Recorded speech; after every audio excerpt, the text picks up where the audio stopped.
Hey, I'm Jamie 13 Horror, the chick that's going to tell you all the creepy things you didn't know you wanted to know. I bet you didn't know about Leonarda Cianciulli, also known as the Soap Maker of Correggio. She was born in the late 1800s in Italy. She showed signs of mental struggle even in the early years of her life. Twice while she was still a young girl, she had 2 failed suicide attempts. In 1917, Leonarda married a registry office clerk. His name was Raphael Pansardi. Her mother didn't approve of their marriage because she had already planned for Leonarda to marry another man. What a bitch.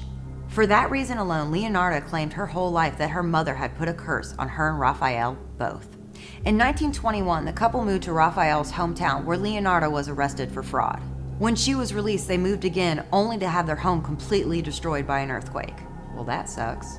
Finally, they moved to Correggio, Reggio, Emilia, where Leonarda opened up a small shop and found herself very popular and well respected in the neighborhood. Leonarda had 17 pregnancies. That would be a killer MTV show. But lost 3 of them to miscarriages. 10 more died in their youth. This extreme loss made Leonarda extremely protective over her surviving children. Her fear of losing her surviving children was only fueled whenever she went to a fortune teller and she told her, yes, she would have children, but they would all die young. In 1939, Leonarda learned that her eldest son, who was also her favorite, Giuseppe, was going to join the Italian army in preparation for World War II. She was determined to protect him at all costs. She even came to the conclusion that his safety would require human sacrifices. Her first victim was Faustina Setti, a lifelong spinster who was seeking help in finding a husband. Leonarda told her that she knew a suitable partner in Pola, but asked her not to tell anyone of the news. She also convinced Faustina to write her family ahead of time, to let them know everything was fine before she departed to meet her new husband. Faustina would never make it to Pola, though. I feel like we should have learned from this. Right before she was set to leave, Faustina went to go visit Leonarda to thank her for all her help. That's when Leonarda attacked her with an axe and dragged her body to a closet. She then cut her body into 9 pieces and collected the blood in a basin. Holy shit. This is an official statement from Leonarda explaining what she did next. I threw the pieces into a pot. I added 7 kilos of caustic soda, basically sodium hydroxide, which I had bought to make soap, and stirred the mixture until the pieces dissolved into a thick, dark mush that I then poured into several buckets and emptied them into a nearby septic tank. As for the blood in the basin, I waited until it coagulated, dried it in the oven, ground it and mixed it with flour, sugar, chocolate, milk, and eggs, as well as a little bit of margarine, kneading all the ingredients together.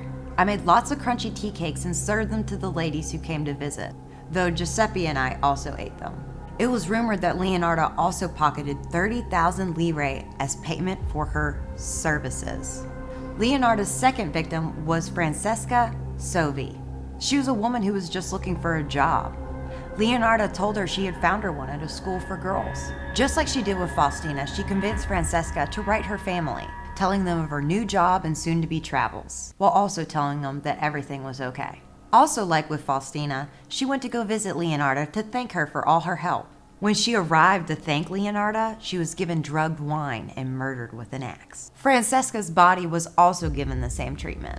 And just like before, Leonarda used her blood to make tea cakes. Leonarda's third and final victim was widow Virginia Cacioppo, a former soprano who was said to have sang at La Scala. Leonarda claimed she had found work for Virginia as a secretary for a mysterious impresario in Florence. Just as she did with the other 2 women, Leonarda instructed her to write her family, telling them of her new job and soon-to-be travels. Her pattern for the final murder was the same as the others, but this time she didn't make her victim into only tea cakes. She also made her into soap.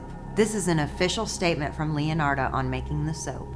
She ended up in the pot like the other 2. Her flesh was fat and white.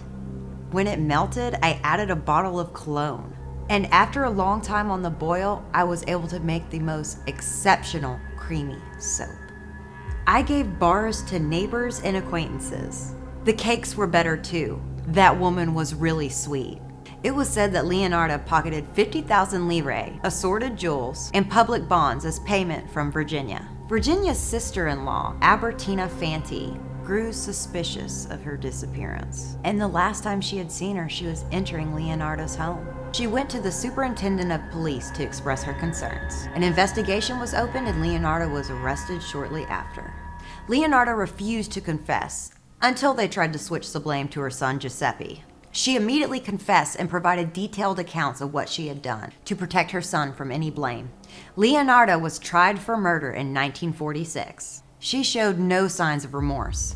She even went as far as correcting the official account on the stand by saying, "I gave the copper ladle, which I used to skim fat off my kettle, to my country, which was so badly in need of metal during the last days of the war."